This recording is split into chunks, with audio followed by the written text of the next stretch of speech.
Like the 80s. Alright, let's do this. Ladies and gentlemen, welcome to episode 3 of the Sports Den. It was a chaotic weekend to say the least, and only got more chaotic this morning as the face of sports media to many, Adrian Wojnarowski, retired after 38 years at ESPN.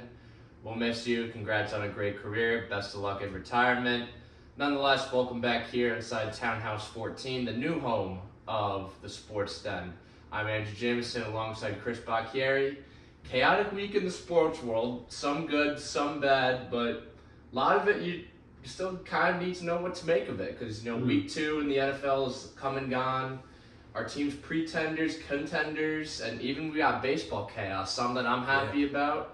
And it's an exciting time. You gotta be happy about what's going on in the baseball. I'm thrilled. We'll get into Lindor in a little bit, though. We'll start with the NFL. We went over Bills-Dolphins on Thursday. Bills took that game pretty handily in a James Cook 3-touchdown game. Main story of that, though, Tua being placed on IR after the game later in the coming days. So they put him on IR. They have no intentions of him retiring. Another bad move? I don't know. I mean, we don't know the severity of the head injury. Only they do. They're not really releasing it much. But 4 concussions, right? In 2 seasons. In 2 seasons. It's not good. Not good. So he's got his whole life ahead of him, too. I know. He's still very he young. Just signed an extension. Yeah. He seems like he wants to play, but you have to... Yeah, that's what the players want. They want to play. They don't know anything else. But at that point, it's like, is it worth it? I guess for him it is. So, Jalen Waddle also left the game with an injury, so the Dolphins' offense definitely ravaged. They'll be looking to bounce back. Let's see. Oh, they play the Seahawks. That'll be interesting. We'll get into pick-em in a little bit. Let's go through week 2 for the rest of it, though. Biggest upset of the week, Niners-Vikings? I'd say so. I definitely. Actually, all right. I take that back. I'm not gonna say biggest upset. It's up there. I'm going to say definitely an upset, though. We both took the Niners. Sam Darnold looks like a legitimate QB. Is it because he's out of Carolina, or what's the story? It's unbelievable. As seen him from the Jets, on the Panthers, he was not a good quarterback, and now he has weapons, and we're seeing that he can be a good quarterback. Yeah, he diced up the 49ers defense, 268 yards, 2 touchdowns. He looked great. Yeah, Jefferson had another great game, 133 yards, including that 97-yard bomb. That was all Sam Darnold on. That was crazy.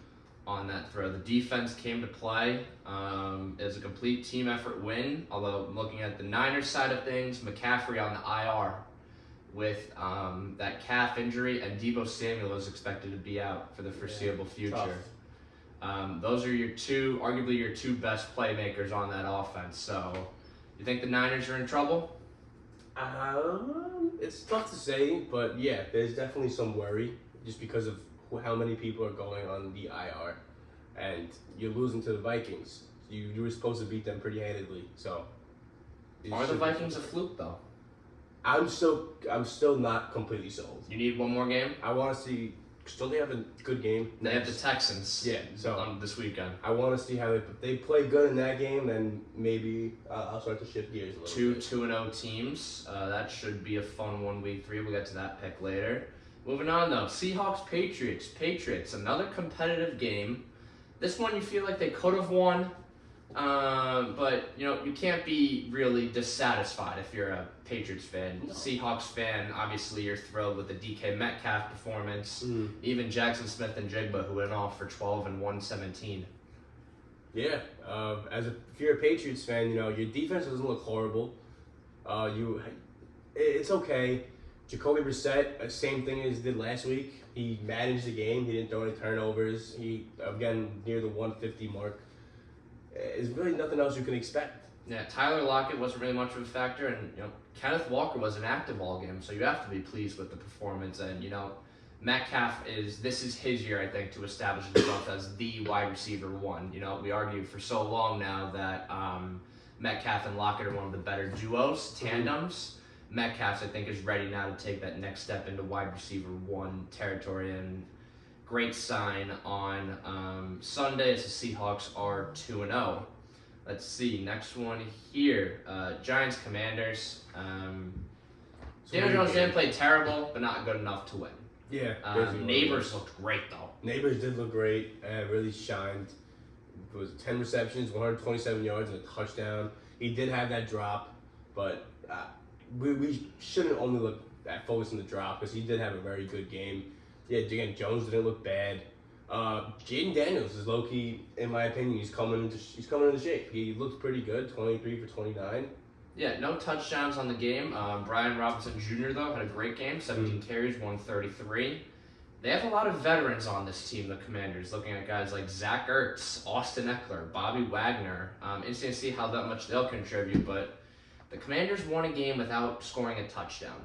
7 field goals, which is if you kind of had crazy. Austin Seibert on fantasy, go you. Go you.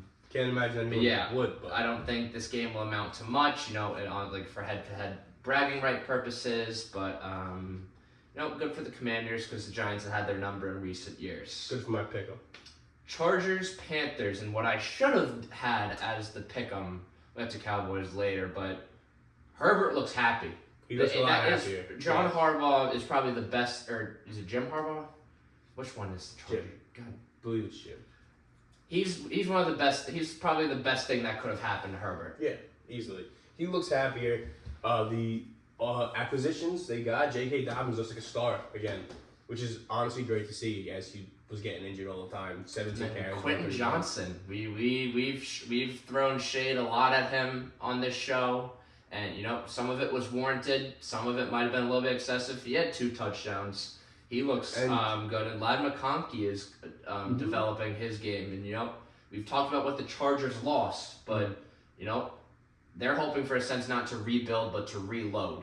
And you can argue that their schedule against the Panthers and then, the Raiders, that it was kind of a soft schedule. But, 2-0 is 2-0, and not a lot of teams can say that. And the defense especially looks stifling because it's hard to hold any team to 3 points in the National Football League.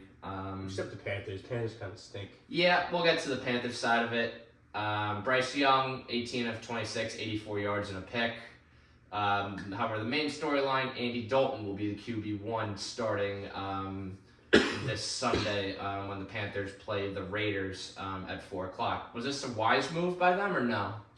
Yes, I think it needed to happen. Bryce Young doesn't need to take just some games away, just sitting on the sidelines watching Andy Dalton. The same way a lot of young quarterbacks have to before they develop. It's kind of just like a thing that has to happen because he has not looked good. He does not look composed. He looks upset when things go wrong. He needs some time off. And we tend to maybe blame the offensive line for struggles maybe for a rookie quarterback, but the offensive line has definitely gotten better this year. They just gave Robert Hunt that huge contract from the Dolphins, and I feel like this was more of a game where Bryce Young was bad. Yeah. Yes, he was set up for failure, I think, but that's on the Panthers GM and organization, but Bryce Young is also not getting the job done because averaging 6 points a game in 2 games is not going to cut it for a starting quarterback in the NFL. So yeah, not much you can say else about the Panthers. We'll move on here, and I'd say that's not my upset of the week, but my pick'em, where I thought the Cowboys would expose the Saints. The Saints did the exact opposite, pulled it in a reverse card, won 44-19. Crazy. Alvin Kamara, 3 touchdowns. His annual 4 touchdowns. Excuse me. His annual go-off game, 40-plus fantasy points. Derek Carr looked like an MVP candidate for some reason. You went from the Panthers defense to the Cowboys defense, 2 different ends of the spectrum, but Derek Carr got it done, and Chris Olave had a bounce back game. Are they legit? It's hard to say. The defense is legit. I'm more worried about the offensive side of things. Their situation is completely different than the Vikings situation because, in my opinion, the Saints have much more established names. Mm-hmm. So I'm much more sold on the Saints being legit, and I think they are. I think they're gonna be contenders just because of what I've seen. Their offense is unbelievable. That division is definitely looks like it's going to be heading toward a 3-way race with how well the Bucs have looked. Atlanta's shocking upset over the Eagles this past Monday, but Saints have the Eagles, actually, as a matter of fact, Yeah. upcoming this week. Be a great Surprised game. that's not a 4 o'clock Sunday nighter, but that's not my issue. That's above my pay grade. But good for New Orleans. I mean, they scored 91 points in their first 2 games, which is You just see the stat. Derek Carr would not be a name that would have that kind of stat. You see the stat? They scored on their first 15 drives. Yeah, that's not normal. No, the record before that was like 9. You think Derek Carr had like a revolutionary offseason in a sense? Because he probably hit up Rodgers. They probably went on like a little retreat together.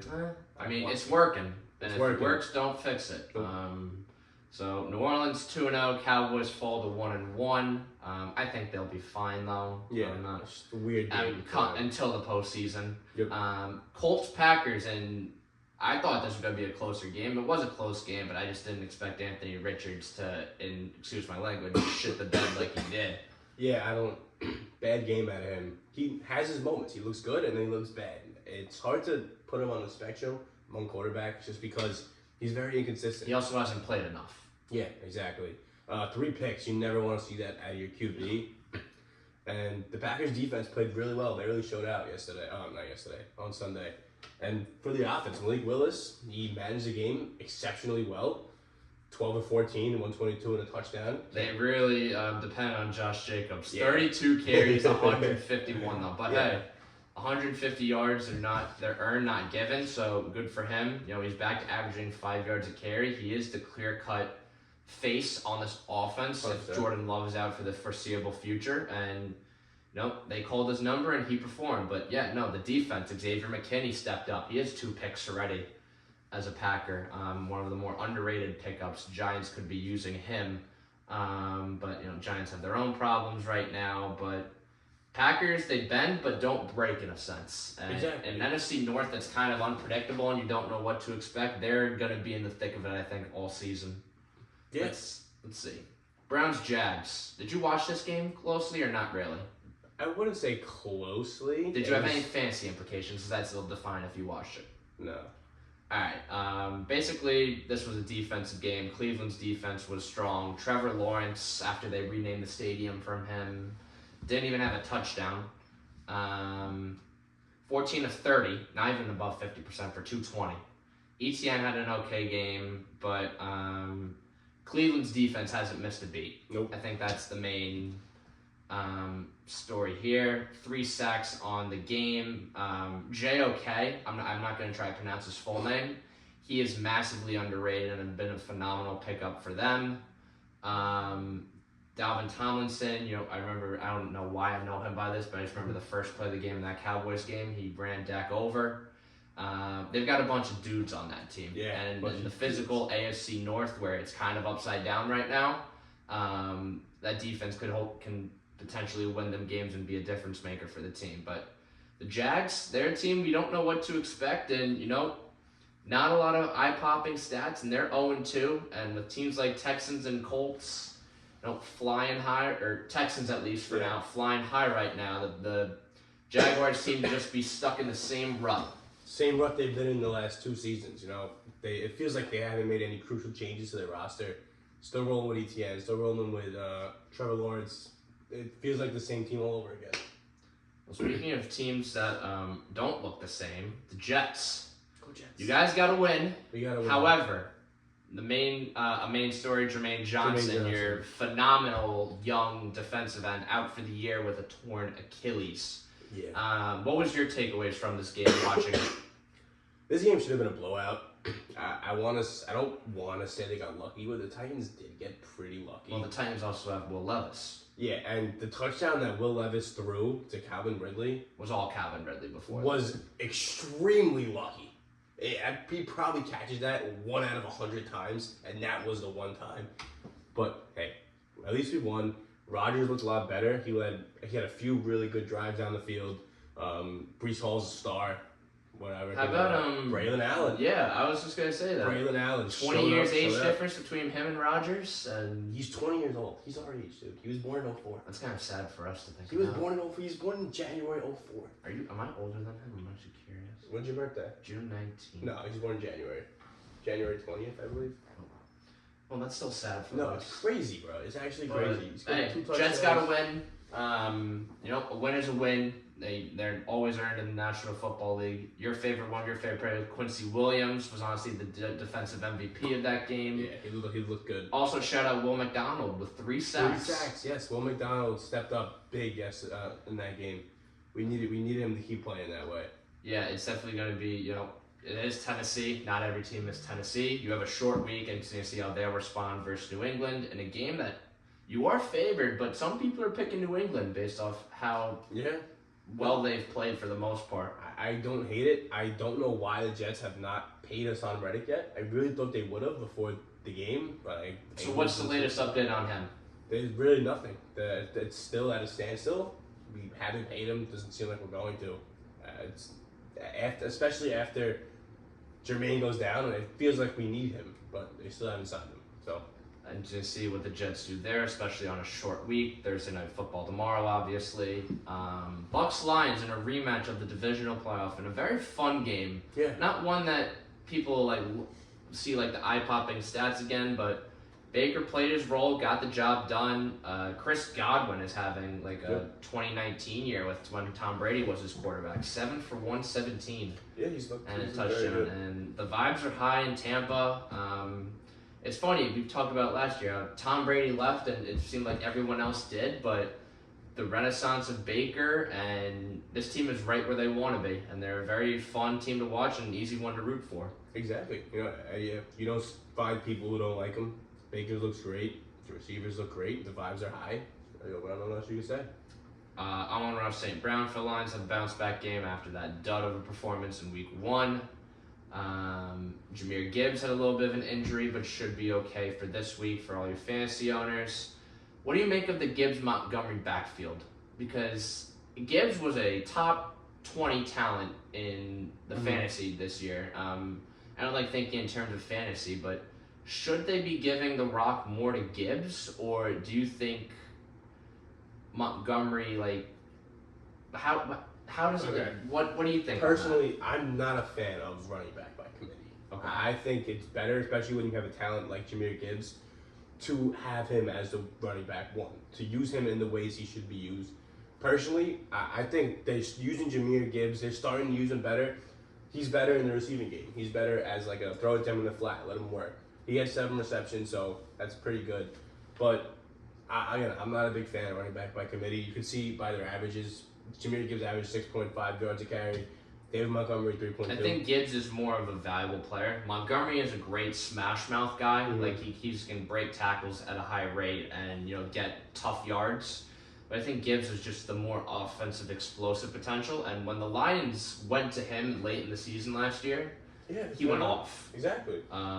Big plays, physicality, just the hustle is there, and he kind of fits the Detroit model, I think. Yeah, very well. And he plays in, and that chemistry. It's a young team, and not to anything against Montgomery, I just think Gibbs is a better fit in this roster. Oh, I 100% agree. And I think they need to use him more. And it's not bad that they're using him in the reception game. You just have to be consistent with it. Here we go. Biggest upset of the week. Okay. Raiders-Ravens. In a game where 29% of the people, I think, picked the Ravens in the survivor pool. The Raiders just gave basically everyone a metaphorical middle finger, and then decided to take Baltimore to 0-2, which I don't think anybody expected coming into the season. Bad week for the survivor pool. Bad first 2 weeks for survivor pool in general. Just bad bets the Panthers now, if you're still remaining. It should have from the start. Any takeaways from the game? Devontae Adams, big bounce back game. He looks great. Yeah. Brock Bowers also looked good, actually. Also, I think he's in a resurgence himself as the tight end one, especially for fantasy wise. He's getting the catches. He looked great. Garner completed passes at a high rate. He looked a lot better. He looked a lot more composed. Yeah. He looked a lot better. I will say, we talk about Max Crosby a lot and in contention for Defensive Player of the Year. Robert Spillane is having himself quite a tenure with the Raiders. For sure. 10 tackles and a pick this past. He was just a wrecked havoc all over the field. But Baltimore, 0-2. You're looking up at the rest of the division. Fortunately, Cincinnati's also there, but the Steelers are 2-0, and that defense They can win some get games. to anybody. Yep. That defense can single-handedly win games, Yep. and the Browns arguably a similar story. But are the Ravens? What's the panic meter like? Is it on a scale of 1 to 10? I'd say a 5. I don't think you'd be too worried yet. You know, Lamar had his ups and downs in both games against the Raiders and the Chiefs. But I don't think you panic too much yet. Derrick Henry looked pretty good. The receivers didn't look bad. So, and the defense, yes, you give 26 points to the Raiders, but at the same time, your defense is great. We saw it last year, the entire season. I don't think you're too worried yet. Yeah, because Ravens did blow a fourth quarter lead. I think I would agree, though. I am more panicking about the Bengals than I am the Ravens. We'll get to the Bengals in a little bit, but let's see. The Ravens have, well, that'll be fun. Cowboys. That's a good game. So the Ravens could start 0-3. That's a very legitimate possibility because the Cowboys are a different animal at home. Who's home? The Cowboys are home? Yep. Yeah. We'll get into pick'ems in a little bit, but, Ravens are going to try to dig themselves out of a hole. Not a lot of teams go to Kansas City and beat them to their, and to play to their favor, but... No, but I think the Bengals should have won that game. That DPI... Alright, we'll get to it. I want to give Marvin Harrison Jr.'s flowers Oh, first. so do I. 41-10. Probably my best pick of the pick'em last week for us. And Chris went 11-5. I went 8-8 for the season series. He is up 2. Yeah, probably my best pick of the week. I'm thrilled with it. Kyler Murray looked like a star. He's back. A star. He looked amazing. James Conner also looked phenomenal, averaging 6 yards a carry, 120-plus yards. Kyler Murray, this was a game he desperately needed, though. He desperately needed, yes. He looked phenomenal. He couldn't do anything wrong. It seemed like even when he was scrambling out of the pocket, he would still make things happen. And that was because of Marvin Harrison. He had the game he needed, especially after the week 1 with 1 catch for 6 yards. He had 4 catches, 130, 2 touchdowns. Huge. Yeah, definitely much needed for him, and he's showing why he was the clear-cut wide receiver 1, and he will be for the foreseeable future for Cardinals. Rams, though, can't catch a break. Cooper Kupp now sidelined in addition to Puka Nacua. NFC West is kind of ravaged as a whole, but next man up. You can't use injuries as an excuse in football. I mean, look at the Browns. 25% of their salary cap last year was on IR. 22% of that was probably Deshaun Watson. But, next man up. The Rams are... it's going to be interesting. I don't know. Because 0-2 is a tough hole. It is. It With really each is. loss, the confidence kind of diminishes, but I wouldn't count out a coach like McVay. He is a Super Bowl champion. It's going to be tough. Who do they have next week? The Rams, they have the Niners, so it does not get any easier. Yeah, tough game. But it'll be fun. Those games were always tight and competitive. Let's see. Bengals, Chiefs. Bengals should have won that game. Did Jamar Chase cost them the game with that penalty? Maybe, but they should have won that game. That pass interference was bullshit. It was, in my opinion, it wasn't a good call, and it was so late. It was so blatantly late. I was so mad. It pissed me off so much. Well, I was watching the game with one of my roommates, and it just feels like an inevitable Chiefs comeback. Yeah, of course it did. Of course it did. Are you on that train of the refs? Just Chiefs, or are you gonna tell me that wasn't Chiefs one a bad call and 2 a late call? It was horrible. Mahomes didn't have the best game, but he threw the flag after like 5 seconds after the ball hit the ground. It was so bad. Yeah, not ideal. Arrowhead curse strikes again, though. Chiefs getting presumptively bailed out by the refs. Joe Burrow looked better, though. 258, 2 touchdowns. T. Higgins is still out. So why are you more worried about the Bengals than the Ravens? Honestly, I thought this was a much better game from the Bengals than Week 1 against the Patriots. As you said, Joe Burrow looked a lot better. I'm kind of concerned about Jamar Chase and his usage in this offense because if they want to win, he has to be the wide receiver 1. Mike Gesicki cannot be your wide receiver 1. And T. Higgins is out still. Exactly. And you lost Tyler Boyd, and the running game can only be so productive. And the offensive line has been an issue with penalties even. This past game. Your rushing isn't that good. Zach Moss had 12 carries for 34 yards, less than 3 yards per carry. The offense has a lot of question marks. That's why I'm more worried. 8 penalties for 79 yards on Sunday versus the Bengals, and they went 4 of 13 on third down. So yeah, going to Arrowhead is tough for anybody, and you can't blame them if you lose, but 0-2, and against the Commanders, you should win that game. You kind of need to win that game. It's at home. Only time will tell, though. Steelers Broncos probably would have been a much better pick 'em also. The Steelers defense is just unreal. It's unbelievable. TJ Watt is a freaking animal. The defensive player of the year race might be over by week 10. It might be. TJ Watt is actually, it's crazy. He is everywhere. You look at where the football is and he is there. It doesn't help that Bo Nix is garbage. Yeah. But I saw the reporter asked him, I dropped back, he intercepted it. Like, what else, what more is there?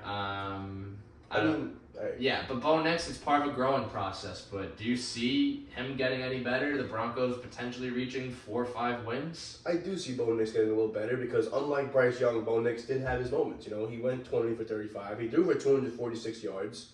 He had 2 interceptions, but like you said, it's a growing process. I think he'll continue to develop, and you're versing the Steelers defense. You're gonna learn from that. You're gonna grow from that. So when they verse a lesser defense, he's gonna play a little better, I think. Buccaneers they have on the road next, and then your Jets, but that'll get to that in a little later. Sunday Night Football, and the Bears. Caleb Williams looked great early on.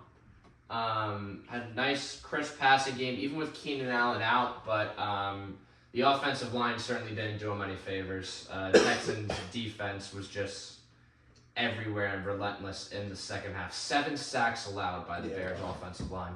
Yeah, it's kind of nuts. Can't have that. I thought Caleb Williams had a very similar game to the first week where he looked decent. He would have some good drives. He would throw some really good passes, move the ball, and then it would just come to a halt. He would throw a pick or just have like one bad set, and it would just go nothing. For the Texans, I did not think they played that well. Nico Collins did, though. Nico Collins, yes, of course. He's a wide. I stand by the statement down in that hill. He's a wide receiver 1 on almost any other team in the National Football League. And honestly, he's kind of still coming out as a wide receiver 1 on this team. He's getting more touches, more targets than Diggs, and he's getting more yards. And he's earned it. And they have so many playmakers on this offense. And yeah, it wasn't the greatest of wins. But C.J. Stroud still played well. He's not turning the ball over. Ideally you'd want Joe Mixon to have more volume, but sometimes you have to spread the wealth. And 2-0 is 2-0, but you have a tough test on Sunday against the Vikings, who are also 2-0. That'll be a fun one to watch. But recapping the end of week 2, Monday night, Falcons-Eagles. Kirk Cousins kind of silenced the doubters in a sense. His primetime curse. Yeah, that was crazy. Falcons won the game with like 5 seconds left on a Drake London touchdown. Eagles didn't play well all game, for that matter of fact, but one that they should have won, absolutely. Jalen Hurts looked lost kind of all game. He was missing targets the entire game. If you looked at that pick he threw late in the game, he had, I forget who it was, he had them coming across and just completely did not throw to him, threw it over his head to the other receiver. He looked lost. And Saquon with the drop, you can't have that. Fortunately for them, though, the NFC East kind of is a 2-way race, in a sense, between them and the Cowboys. But, A.J. Brown, we don't know how long he's going to be out. I'd say the defense played well for the most part, except for Darius Slay, who got burned on that play. Yeah. Zach Bond's been a great pickup for them. 9 tackles in this game, go with 15 in the first. But yeah, this team lives and dies by Jalen Hurts, and he's turned the ball over way too much, and he can run all he wants. He had 13 rushing attempts, but if you can't pass the ball and find your receivers, you're not going to win when it matters most. What's up, man? How we doing? Cool. Just recording my show, alright? What? I'm just recording something, alright? You good? How's your dad? Pretty good. How about yours? Nice. Alright, I'll see you later. See you, Liam. That's Chris, by the way. Nice to meet you, bro. One of my roommates. But going back to that anyway, you surprised with the Falcons? Well, you're obviously surprised with the Falcons win, but can they carry it over? I think so. I think Kirk looked really good. He looked good. Bijan was very involved in the offense. He had almost 100 rushing yards. And yeah, there was a lot of receivers. A lot of receivers got involved. Darnell Mooney with a touchdown. As we said, Drake London with a touchdown. Kyle Pitts didn't get involved. Well, I mean, he had 3 catches for 20 yards. Not terrible. But Jesse Bates is a great defensive player, though. He won you that game in a sense. 12 tackles and a pick. Yeah. Hopefully some of their veteran guys also step up, but they defied the odds, and hopefully they can do it again when they play Kansas City Sunday Night Football. But that's it for week 2. Chris is ahead 2 games after going 11-5. I went 8-8. We're going to do the pick'ems really quickly now, but we're not going to spend too much time on them because there's a lot to talk about in the baseball world. Yep. We'll start really quickly, though. I'll do mine. If you want to do yours, you can also. Let's see. Thursday Night Football. Jets. Pats. I'll take the Jets, too.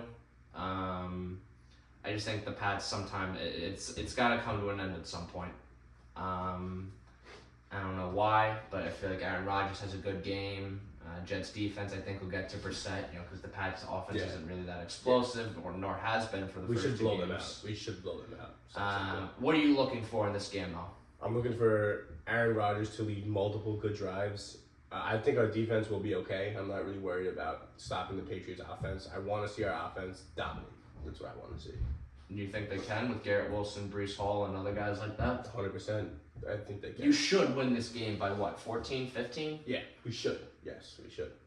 So, You'll just be happy with a win, or you need a convincing win? I want a convincing win. That's why I wanted to sign Reddick, but a win is a win. Fair enough. Going to one New York team to the next. Giants, Browns. Can you take Daniel Jones or no? You cannot. I will be taking the Browns as well. I think the defense is just too much for Daniel Jones, and he played okay. And no, not the Jets. Yeah, I was gonna say. He put technology issues. Let's see. Daniel Jones, they just don't have. If Malik Neighbors, unless has like a 200+ yard game, I think the Browns can get it done. Let's see. By the way, the Chiefs just signed Kareem Hunt actually after Pacheco went on the IR. We completely forgot to mention that. So, quick reunion in a sense there.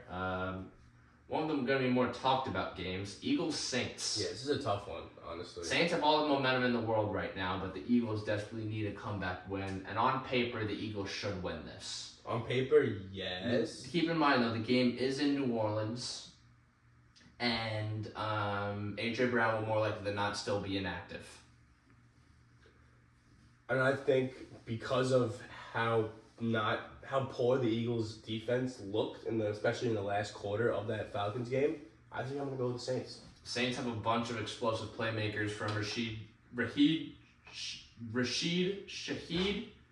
Olave had a nice bounce back game. Kamara can light it up when he needs to. And the defense, I'm not going to bet against them frequently, especially with how poor Jalen Hurts has been, because the Saints will make you pay with that defensively. I'm going to take the Eagles, though. I think this is going to be a bounce-back game for them. Saquon, I don't think he'll play that badly again and drop passes on 3rd down like he did. And I just can't see the Eagles going to 1 and 2. Fair enough. In games that they should win, they always tend to start hotter and then they just get worse, and they've been like that since, but it feels like a Jalen Hurts game coming. This pick is definitely subject to change as the days move and people may get healthy, so we'll see. Texans Vikings, another fun one. I'm very tempted to take the Vikings. No, you're not. You're gonna take the Texans. Stop it. You really think they go 3-0? Yes, I do. Do you think the Sam Darnold legacy run, like the Linsanity whatever thing, do you think that ends? I don't think it ends. I just think the Texans overpower. So you see a high-scoring game or like a mediocre, 2-touchdown? I'm not really sure. If I had to pick one, I'd probably say it's the shootout because of how good both. Well, Justin Jefferson's dealing with a quad contusion, so his status is up in the air. Yes. So that might also sway into the Texans' favor. Anytime a playmaker like that is potentially a no-go. But I think the Texans win also. I think with the Vikings, I think the coaching there is great. I just think the Texans have all the momentum going for them. It's going to be a fun one, though. Let's see. Broncos, Bucks. Bucks are 2-0. Broncos 0-2. Do they break their streaks? No, the Buccaneers win convincingly. Lock of the week, even though I'm out? Yeah, probably. It is in Tampa Bay. Yeah, probably. But, would not be surprised. Bucks looking to go 3-0. Packers, Titans. It's a tricky it's an intra-division matchup. I can't trust Will Levis, but at the same time, I also don't trust This Malik is a Willis. tough game because the Packers looked okay last week, and I'm not sure if I want to contribute at all to the Lambeau Field effect. The game's in Tennessee, right? Yeah, the game is what? You think Will Levis is 3 stink shows in a row? I'm not sure. It's tough. I'm going to go Packers. I'll take the Titans to be different. Be in mind, though, that is subject to change. Yeah, this one's going to be That one, I got a no confidence pick. very subject to change here. Jordan Love could be back, maybe? You think? No, I don't think. Yeah, I think They definitely, it's one of those injuries they don't want to risk. Especially against the Titans, where it's a winnable game without him. And it's even just because you got that extension, there's so many reasons not to rush him back. Bears, Colts. Another iffy game. I think Richardson bounces back in a big way. I think the same I'm thing. going to take the Colts here convincingly. I was going the same route. I also take the Colts here. Because the defense played well against the Packers. They did. Except for Josh Jacobs, they played really well. The offensive line is such an issue for the Bears, though. I just think Richardson has a bounce back. Jonathan Taylor has also been great, although it's kind of gone unnoticed. I'm going to take the Colts here relatively convincingly. A lot of tough games this week, man. Chargers, Steelers, and 2 teams who you wouldn't think would be 2-0, but are. It's a defensive-minded matchup. I'm going to take Chargers just because Herbert's the quarterback, and I think if there's a statement game, it's this one, and I feel like sometimes the doubt will kick in for Justin Fields. He might have a poor game, because Herbert will get it done, I think, to some extent, and Justin Fields, I don't think, will be able to perform against the stout Chargers defense. Yeah, that's a great analysis, but I'm going to take the Steelers. You're going with coaching over culture? I'm going with the Steelers. Well, to be fair, both of them have great coaches and great cultures. I really can't explain why. It's kind of just a feeling. TJ Watt. Yeah, that's kind of the feeling. And then also home. Home is a pretty big advantage. Let's see. Dolphins, Seahawks, the Tua-less Dolphins. I think it's going to be Skylar Thompson going for the Dolphins. Skylar Thompson's not a good Seahawks should win this one, I think, relatively convincingly, even with Tyreek Hill. And it's going to be interesting to see how his stat line is affected. He might be due for one big play, but, it's not enough to win games. Thompson is not a good the Seahawks are going to get Kenneth Walker back. DK Metcalf's going to have another good game. Interesting, fun matchup, though, is he'll be against Jalen Ramsey. Jalen Ramsey's washed. That matchup's always fun to watch. He's washed. But I'm going to take the Seahawks, real no threat here. Yeah. Panthers, Raiders. I'll take the Raiders. I feel like if the Panthers were due to win a game, It will be this one. but I just can't see it. I can't. That could change, though, for me. It probably won't change for me because I trust in Andy Dalton a lot more than Bryce Young. I'm gonna take the weapons, though. I think Devontae Adams, Yeah. and they're gonna have a good defensive game. And the Raiders, they have a culture. The Panthers one's kind of in chaos right now. There's more discipline, so I'm gonna take the Raiders for that. Niners, Rams. I just think the Rams are injured to hell and back, and I think the Niners have had the Rams number. For the better part of this decade, so I'm going to take the Niners here. 2 injury-ridden teams, so it'll be cool to watch, but I'm also taking the 49ers. That's fair. They're definitely have to step up from Brendan Ayuk finally. Yeah, it's about Who time. only have 6 catches on the year for 67 yards or something like that, after they gave in to the whole saga and paid him what he wanted. It's going to create hell come off season when you have to pay Purdy and all of those guys, but no, it's kind of their mess. Fun game. This is a tough one. This is a game I'm looking forward to. Oh, this is a tough one. I want to pick the Cardinals, but I can't. I really want to pick the Cardinals just because I'm not completely sold on the Lions defense, and we saw if you're not able to cover the receivers, Kyler can punish you. Kyler can. I just don't think he has the arm strength. No, we saw him with the arm strength. He threw like a 40-yard pass, 50-yard pass in the air. I'm gonna take Goff over Murray, and there's still some question marks on that Cardinals defense for me. I'm gonna take the Lions here. I'm also gonna pick the Lions. This will be a fun one though. Yeah, also very much might change. But what is more likely than not going to be the game of the week on Fox? Ravens Cowboys. I'm gonna take Cowboys because it's played in Dallas. Cowboys are a different animal at home. Marlon Humphrey has also kind of been questionable this year. And I feel like the Cowboys defense, I don't think they're going to have a performance like that ever again. Yeah, probably. I can't see that happening. I'm going to take the Cowboys.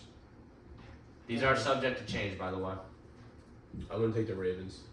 To be different, or? Kind of to be different. It's also... It worked in your favor last week, though, to be fair. I don't see them starting 0-3. I think Lamar steps up big in this game. I think we see a lot of good offense from both Derrick teams. Henry have a good game, you think? Yeah, I think so. All right. Sunday Night Football. Chiefs-Falcons. I'll take the Chiefs here. This shouldn't be close, but I'm feeling the Chiefs are going to make it. Definitely can be close. Again, as you were about to say, the Chiefs often play to their competition. We've seen that time and time again. But, yeah, I'm not too sold. When you have Mahomes, you have a shot. Yep. I'll take Kansas City. 2 Monday Night Football games for some reason. I'll take Jags-Bills. This seems like a disaster waiting to happen in terms of... When the Bills play on Monday night, though, they never do well. They lost to the Broncos last year on Monday Night Football. The Bills... And I'm not saying that I'm going to take the Jaguars because of it. No. But the Jaguars just don't have anything going for them. In terms of pick'em, it seems like a disaster waiting to happen. Because the Bills are worse than the Chiefs in the fact that they really play to their competition. It seems like every game is close. Except the Bills had that issue last year. Yeah, that's what I'm saying. Like, it seems as though every game is going to be close. So, I'm still going to take the Bills, but it could... I'm going to take the Bills, but I'm going to do more research because Jacksonville just does weird stuff. They're just the weirdest team in the league, and not because they play in a not popular city in Florida. Let's see. Bengals, Commanders. Yeah, I can't see the Bengals starting 0-3. If they do, that's a problem. If they lose to the Commanders, that's a problem. Zach Taylor might even be on the hot seat if that's the case, but Bengals should win that one handily. So those are week 3 picks, subject to change. How many do we have different? 1, 2, 3, 4. 4. 4? Alright, nice. And I'm thinking maybe I'm switching to... We'll see. We'll see what happens. Lions-Cardinals, there are a lot of 50-50 games. A lot. Yes, a lot. So it'll be a fun week, as it always is in the NFL. But most popular thing for me right now is baseball. Baseball's heating up. How about, we'll go from AL to NL first. Juan Soto and Aaron Judge, 40 was plus amazing. Homers for both of them. Juan Soto's home run yesterday was it completed so many milestones for him. It was his 40th of the season, 200th of his career. That home run was he now has hit a home run in every ballpark. He's 25. Yeah. It's insane. He's 25. You're also now up 4 games, the highest definitely since, I'd say since July. Yeah, the Orioles are skidding hard. Orioles, the offense has died as of late. Blake Snell through, I think, 6th and the 3rd innings. Yeah, 2 shutouts in their last 4 games, most of them recently losing. It was 10-0. 10-0 yesterday. And I love that. Love that. I think we're slowly getting the AL East locked up. Just because I don't think the Orioles are going to win that many games. They were the 1 seed last year, but then swept. You don't want the same thing to happen with the Yankees, though. It won't. We're not, because we are getting hot at the right time. The vibes are tremendous right now. Luke Weaver looks great. He could be an impact bullpen arm. He's looked great in the closer role. Clay Holmes has looked great as a setup guy. He's been coming in the 8th inning and looking great. And yesterday we used Stroman for the last 4 innings of the game. he got a save because he pitched for 4 innings, and he looked great. Yeah, and you So, guys no made a complaints. statement against the Red Sox this Yep. weekend, taking 3 of 4 in And that you saw series. Alex Cora. You saw what he said? I did. Guy, what a guy. What a Aaron guy. Judge hit that go-ahead grand slam to break his home run streak with the Paw Patrol curse. But he's no doubt the MVP. He was due for that moment, just electrifying to watch. Let's see, but yeah, Orioles falling off hard. They'll still make the postseason though. Do you think they're a first-round exit? Because they're going to be the 4 seed, I think, clearly. Yeah, and so that means they would verse the 6. They would play Wild Card 2, which is looking like Kansas City, could be Minnesota. Okay. But Kansas the City could be Tigers are fun. also creeping up. Kansas City could be fun. I'm not gonna lie, that can be very fun. The Orioles could definitely lose. You that love series. 2 underdogs in like a non-big market team matchup. The Royals could definitely win that series. That's all I'm gonna say. I don't.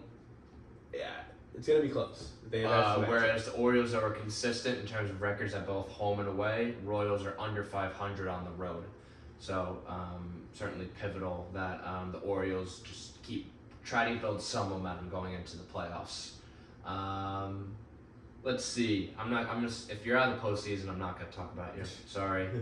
Guardians, I don't know what to make of them. I just think Stephen Vogt and a first-year manager. They'll be sneaky. I don't know, but Jose hot, Ramirez is the most underappreciated, best player in the league, and he's been like this his whole career. Yeah, he's a generational star. I've known it. He's Stephen great. Kwan on the injured list, though, so that's gonna be interesting to Is he see. gonna be back in playoffs? I don't know, but they have a guy in that bullpen who is at age 26 already one of the best relievers I've ever seen. Yep, Class A. Emmanuel Clase will garner some Cy Young votes. Yep. And that's well deserved. He's if he comes in, game's over. Game's over. He has a 0.65 ERA. It's insane. It's insane. That's probably what, like 5-6 runs allowed all year. Something like that. Yeah. No, it's insane. He's phenomenal. 100-mile-an-hour cutter. I versed him. Gas on. Hey, I versed him in the show. I know. That's not fair. It's not fair. Royals could make some noise though. I just as a sports fan and always roots for the underdog, I'm hoping the Twins collapse even further and the Tigers, with all the momentum in the world they have, That would be sick. continue, because the Tigers are just such a fun team. Mhm. They're scrappy, never give up. I would also really want to see Schoolball in the playoffs. Yeah. He's pitching so well. It would be awesome to see. It seems like the injury wasn't that severe, thankfully, but he's the clear-cut number 1. I think the clear For front sure. runner for AL Cy Young. For sure. Nonetheless, though, this team has a very bright future, and even with big guys like Spencer Torkelson not panning out well, now they're stepped up. Colt Keith, Riley Green. How about Matt Vierling, someone who was picked up under the radar, kind of just like He's made a huge claimed off difference. waivers. Exciting time to be a Detroit sports fan, and I hope it carries over and translates into a playoff berth, because I just think the Twins are always one and done. They are. They are at least one of them. But, only time will tell, and just credit to the AL Central, except for the White Sox, because we talked about how bad the division was compared to the others, and 4 teams are above 500. Yeah, did not expect anything close to that. And they're all relatively within, there's no clear cut. The Royals, Twins, and Tigers are all in the same boat. Yeah. I feel like the Guardians are obviously a level above them, just with bullpen and pitching and even star power with Jose Ramirez and Kwan, but this whole division has been very exciting to watch. Can't say the same for the AL West though. No. Astros, we were talking about before, it's so funny. Astros won a throw last night in San Diego. Kyle Tucker was the hero. Before that though, Jose Altuve. Yeah, fouled the pitch off his foot, took off his cleat and his sock to show the umpire. Yeah, strange. So in 2019, he was scared to expose himself, and in 2024, he's just letting it all show. Just letting it all out. Strange. Are the Astros inevitable in the postseason? Or Yes, but I'm feeling a lot more confident that they can be beaten. So, we'll see. See on that. I think, if there was any year, I think this is the year. But They get that bounced. lineup with King Tuck, Jordan, you can't take it for granted. This is going to be the first And year. that bullpen, they're a very timely team. Yeah, it's going to be the first year in a while, though, that they're going to be in the wild card. So, Oh, yes, you are right, because I mean, I unless. don't know how many games behind they I are. think they're about 5 games behind. The 2.5 Indians? behind Cleveland for the 2. Oh, the only 2 and yes. Okay. However, you are only a game and a half ahead of Cleveland for the first. Yeah. It's a weird year because there's gonna be no team who wins 100 games this year, unless the Dodgers or Phillies win out. So it's a very balanced landscape in baseball. I think that's in our favor. It's more exciting and great unpredictable. to watch for the postseason. Mariners, they've kind of been a mess. It's a home versus away splits are awful. They can't hit. Damn shame this rotation. And when we were talking about it last night, also when Victor Robles is trying to steal home on a 3-0 count, Bases loaded, 2 outs. that was a great tag by Wells. So I don't want to take anything away. Yeah. Like Wells, that was a stupid play, but he made. That play changed the game. That's the reason we exploded after that. That's the reason why we won 11-2. But yeah, we're on a show where we love the Yankees. So, Rangers, arguably one of the worst World Series hangovers in recent memory. I'd say biggest disappointment of the year. Definitely up there. Absolutely up there. Corey Seager's out for the year, but you still have a great roster. DeGrom is healthy though, so that's one positive maybe.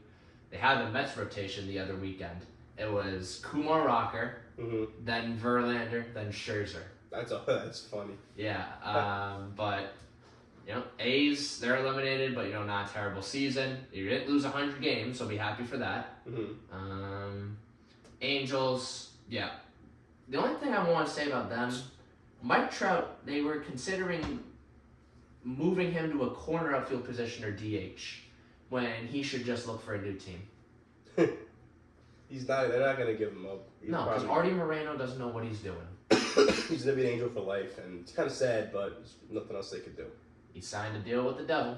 Yep, that's exactly what. All right, let's go to NL. Come on. Phillies, 1 win away from a playoff berth. Division seemingly going to be wrapped up sooner rather than later. Are they the favorite in the NL? Maybe.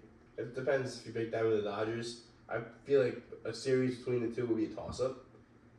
Personally, I'd pick the Dodgers, but again, toss-up. Yeah. How about the Mets? How about the Mets? The pitching's been great. The Lindor injury obviously sucks, but we're still getting the job done. How about Acuna last night Luis. when he went 3 for 4, I think. Crazy. 3 for 4, had his first RBIs and first homer. Yes, it was against the Nationals, but Nationals are a better spoiler team than one might think. Yeah. And obviously we need Lindor back. He's going to be second in the MVP, of course, behind Shohei Glaztani. But I can't say Glazehey. That just sounds bad. But Mets are a team that's fighting. And that's all we can ask for. And for a team whose projected win was 81.5, we're already past that, but we're not satisfied. Nope. And we have a very brutal schedule to end the season, but that's only going to do us favors if we can come out with a winning record and be in the postseason. 100%. 4 versus the Phillies, 3 at Atlanta, 3 at Milwaukee. That's tough. All 3 of those, 2 of those are definitely going to be in the postseason. The other one we're fighting for with. Honestly, if you guys could just win that Braves series, I think you'll win enough games in the other 2 series to get the postseason. Well, one thing that's also in our favor right now is the Diamondbacks absolutely collapsing. They've lost 2 straight to Colorado. And you guys have the same record right now. Colorado has kind of been fortunate saving grace for us in a sense, but they've taken 2 straight from Arizona. They're much better at home than they are on the road, though. I feel like that's always the case. But yeah, look at 36-38 at home, 23-55 on the road. That 23-55 mark is the second worst in the league, behind, who do you think? I don't know. White Sox. Yeah, it makes sense. 16-58. Hold on, so if the Mets finish last in the wild card behind the Diamondbacks, We would have the Brewers. And if you finish above the Diamondbacks, Probably the Padres. Who would you rather have? Brewers. Really? Okay. Because Joe Musgrove owns us. Mm-hmm. The Brewers' offense is a shell of itself without Yelich, although William Contreras is a phenomenal player and should get some MVP notes. Mm-hmm. He hits above 300 somehow and is a 100-plus RBI guy. That's hard to come by at that catcher position. Yeah, it really is. Yeah, I think Woodruff's still out. I think the Mets are a very timely team, and I like our rotation against ours, and I like our offense against ours, but guys have to step up. Like, Alonso needs to pretend he's playing the Nationals every night, because then he'll hit 2 home runs a game and 5 RBIs. Brendan Nimmo needs to be worth the contract that he got. Vientos needs to be the unsung hero of the team. Bader needs to lock down defensively. Alvarez needs to be consistent with his power. Like, we're not asking for a homer or a strikeout every time. Like, just get on base, produce, and get it done. And Jose Iglesias has been odd. I take that back, actually. Jose Iglesias has been the unsung hero this year. Just the vibes, morale, but he's also hitting at a very high level. Last night included when he went 3 of 4, and his average is above 330. Is it? Wow. For someone who's, because he's up there in age. He's not like 31. He's not like young 30s. He's 34, and he's hitting at a 330 rate, and that's more than we have asked for. And you can't expect that of anybody. Especially with Lindor going down, putting him in the leadoff spot, I think was the best thing, because an easy thing would have been put Nimmo there, but he's on the IL. Mm-hmm. You could have put Marte there, who's played really well since had that walk-off the other night. But I think carrying the momentum, riding the hot bat, Iglesias was the best choice. I think Acuna just hasn't had enough exposure yet. Yeah, but he'll get there. He'll get there, absolutely. I love what I see from him so far. I really think for you guys, signing Sean Manaea in the offseason was humongous. He has been everyone loved to get on Stearns.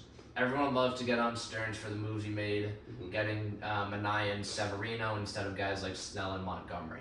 But by doing that, we've saved cap space, $17 million as a matter of fact, for 2025.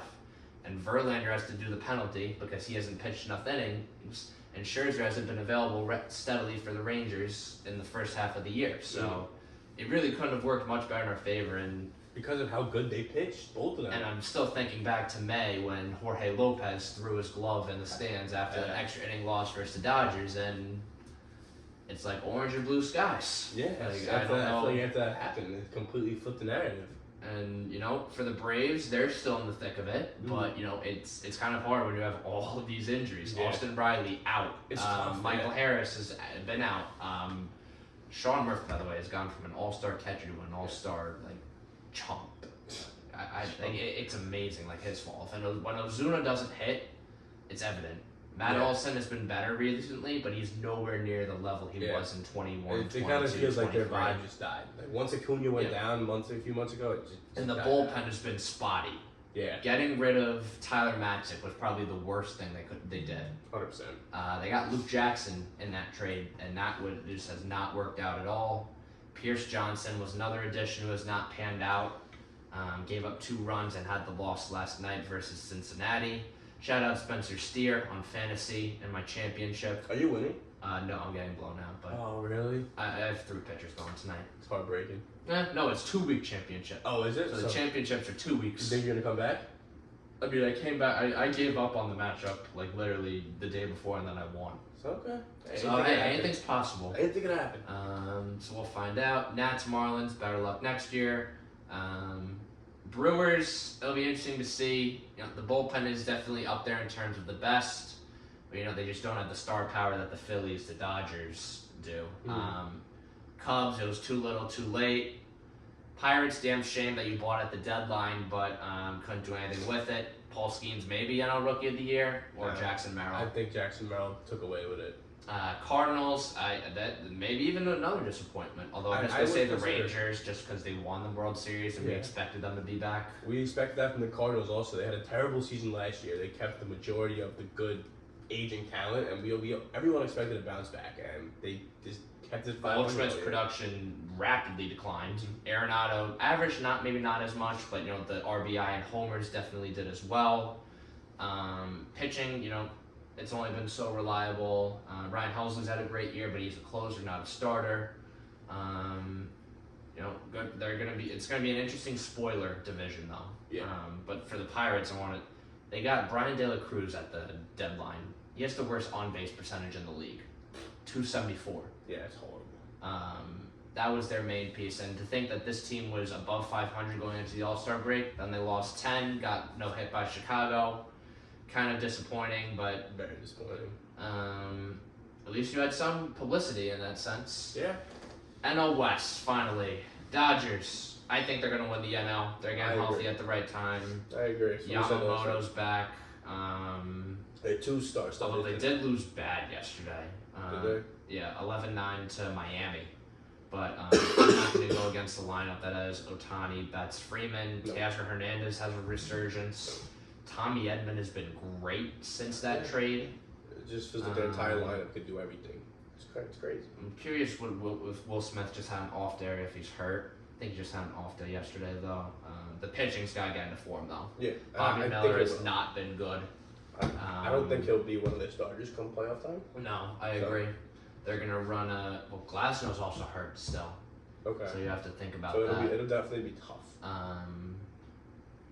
But yeah, Michael Kopech has been a revelation for the Dodgers, only given up 2 runs since he was acquired back in late July.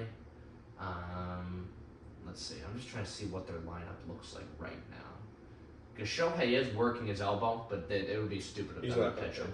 He's not going to pitch. Flaherty, okay? Mm-hmm. That makes sense. Let's see. No. Hang on. Dodgers depth chart. So Bobby Miller went last night. Yamamoto, I think, is going. Oh no, they started the series Monday. That's why. Okay, Flaherty's their 1. Buehler, who has not been right all season, I think. Yeah, but I think he's still going to be up there for their 2. Yeah, he kind of needs to be. Kershaw's out. Yeah. And then Yamamoto. They're injury ravaged right now. Like Glasnow, Gonsolin, Dustin May, Kershaw, Gavin Stone, even on the IL. It's all right. It's rough, but you know. For them, it's would you rather Bobby Miller or whoever they have as their 5th pitcher? Landon Knack. I haven't seen enough of him to make a Me conclusion neither. yet. So. But you know, the bullpen has a bunch of solidified guys. You know, it's only a matter of how reliable can they be. Because in the postseason, you tend to rely on your bullpen because you don't drag starters as much. The pitch count goes really low now. Like they'll take pitchers out just for the analytics game. The analytics have taken over the sport. Having Bobby Miller in the pen is honestly a very good thing. With how fast he throws, he can give you 2 great innings. I think that's probably what they're going to end up doing. D-backs have also been on the downswing. Where the Mets are now tied with them for the 2nd wild card. You think they fall out of the postseason entirely? Nah, no way. They're way too ahead of everybody. I mean, no, they're not. But No, Atlanta's only 2 games back. back. And the remaining schedule: Brewers, Giants, Padres. Ooh, it'll be cool. It'll be very fun to watch. I think the Braves are the team that doesn't make it, even though. I think the Padres are the safest team. Yeah. I think they're going to be 4 because they have the White Sox, Dodgers, and then Diamondbacks. Yeah. Okay. See, the Braves have the Marlins, the Mets, and the Royals. None of those are gimmies. I really think it comes down to that Mets Braves series. It's been advertised since June and since this whole August, the pennant chase. Yep. And it makes or breaks everything. It's the best time of the year for baseball. I'm just set on building a gap and a lead because if we go into that series, we just need to win 1, and then we're fine. And then we take care of business again. Actually, no. See, that's my problem. You can never get too comfortable with the Mets. You can because you're tough, especially because of how tough your schedule is before and after. It can be beneficial in the sense that we're ready for postseason baseball, but it also be detrimental that we're not going to make the postseason at all. So it's really a 2-way game, but they've been up to the challenge ever since June, and I'm optimistically anxious right now. I like that. I like that description. Mostly anxious though. Yeah. Fair enough. But that's it for baseball. I'll just wrap up with Stag Sports. Women's soccer continuing tonight. 6-1 now on the year. Good for them. Get some AP votes, hopefully. Men's soccer, 0-6. Not trying to go 0-7, I was about to say. Trying to get their first win tonight versus Columbia. Let's see. Volleyball's lost 5 in a row. Oh, boy. It's not looking great except for women's soccer, unfortunately. It's okay. But we're going to be kicking things off with WVUF broadcasting this Friday against West Virginia, who's coming to Mahoney. That's awesome. That's a Power 5, Power 4. No, I'm not doing it. I'm taking a step back, more directing, producing, but we're going to be heavily busy this year on the channel, including sports shows, interviews, all of the above. And we thank you for listening to episode 3 of the Sports Den. Be sure to check out the broadcast on Friday. I believe the game starts at 5 p.m. So it'll be exciting. It's always good when a power school comes to Mahoney. Great for the exposure, publicity, fans. Go Stags, go Mets. See you next time. I'll give you a go Mets.